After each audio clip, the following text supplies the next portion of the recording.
what I really love that you're not doing is that you don't make the user feel, especially these users, which is a wide variety, wide net, but you're not making them feel observed. Yeah. And I mean that in a really cool way. You're making them feel safe.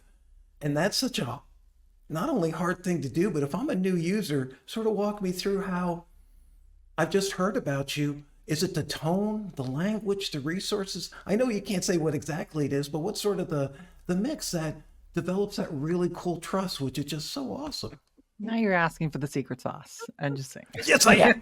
I want the code too. I'm just joking. Um, so I think a couple of things, right? So we could have easily just put a chatbot out there and said, "Hey, try it out," right?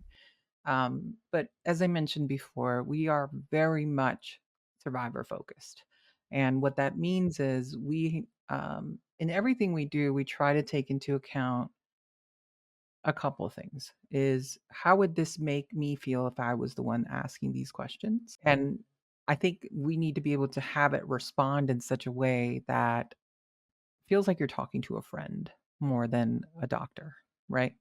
And to do that, it really does require a lot of training, a lot of testing, a lot of prompt engineering, right? In this instance, to ensure that as you get the responses back, that it's not just a clear cut and dry. And, we had done the soft launch at the end of June, which was sort of just this like clunky model that we put out there. And it was something that we were using, but it was still pretty robust.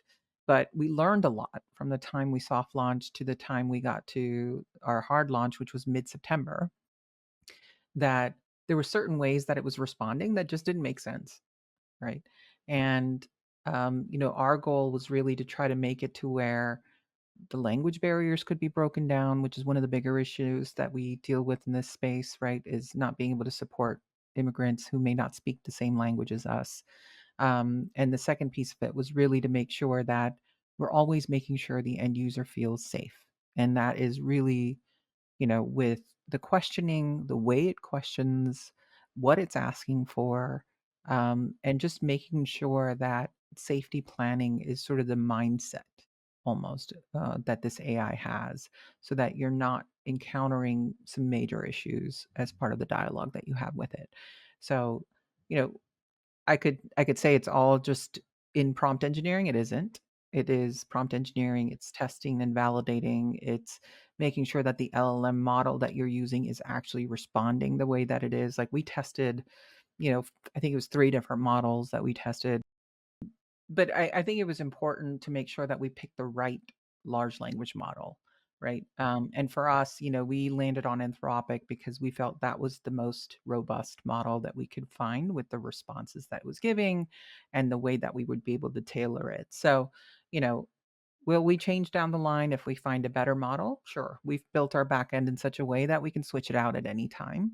But the goal here really was to make sure that the prompting is done correctly, that the context that we provided is done correctly, and also that the model that we choose to use is also something that's robust enough to address these types of issues.